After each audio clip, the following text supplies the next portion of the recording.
खूबसूरत गांव था जहां के सभी लोग अमीर थे, सिर्फ टीटू और शंकर नाम के दो लड़कों को छोड़कर। टीटू और शंकर के पिता जुआरी थे।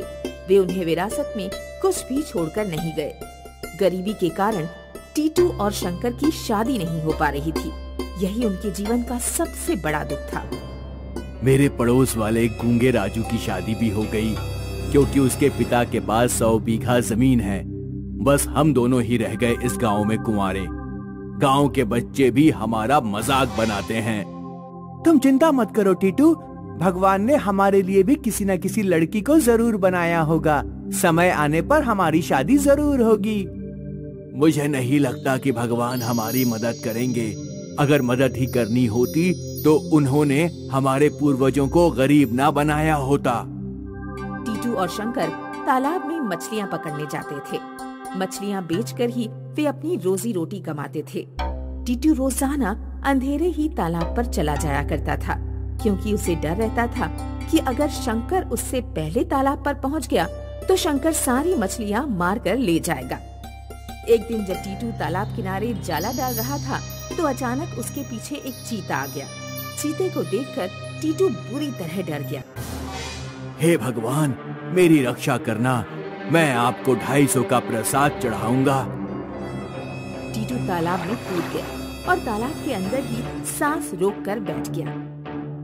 डरो मत, बाहर आओ, मेरे सिर पर हाथ रखो, मैं एक लड़की हूँ।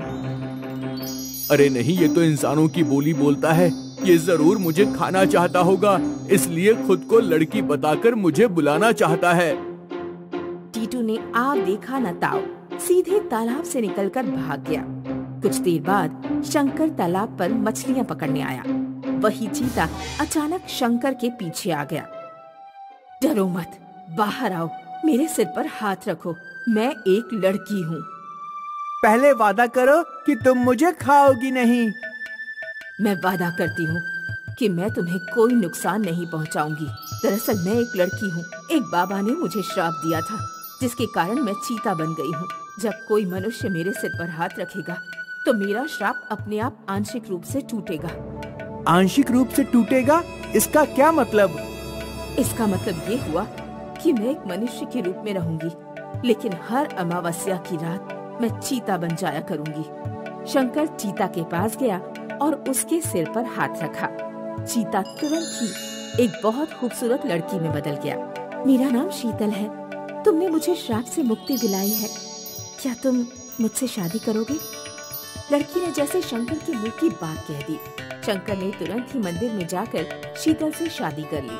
गांव में जिसने भी शंकर की पत्नी को देखा वो बस देखता ही रह गया। शीतल जैसी खूबसूरत पत्नी गांव में किसी के पास नहीं थी। शंकर ने टीटू और गांव के बाकी लोगों को सारी घटना के बारे में बताया कि कैसे उसे शीतल मिली।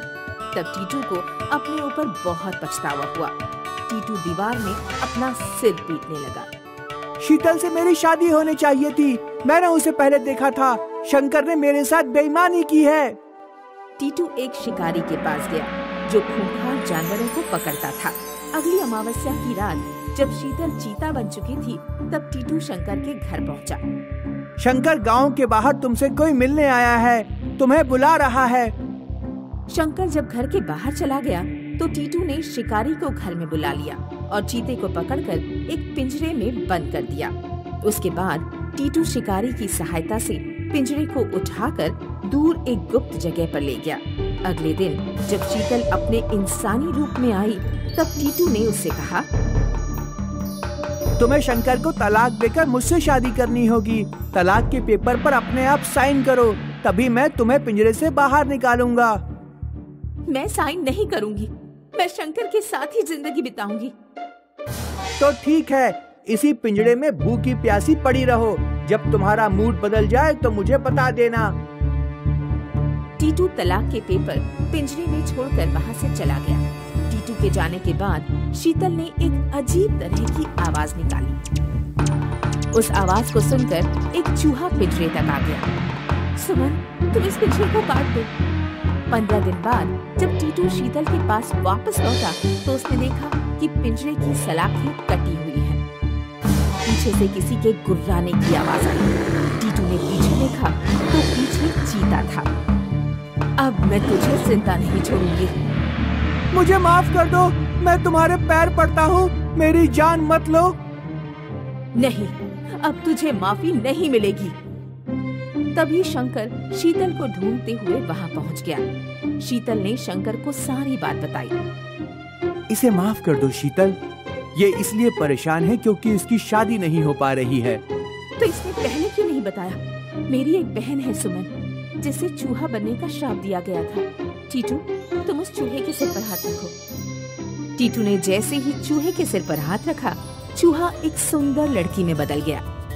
टीटू ने शीतल की बहन से शादी कर ली और उस दिन के बाद से टीटू और शंकर गांव के बाकी लोगों की तरह खुशी खुशी अपना जीवन बिताने लगे।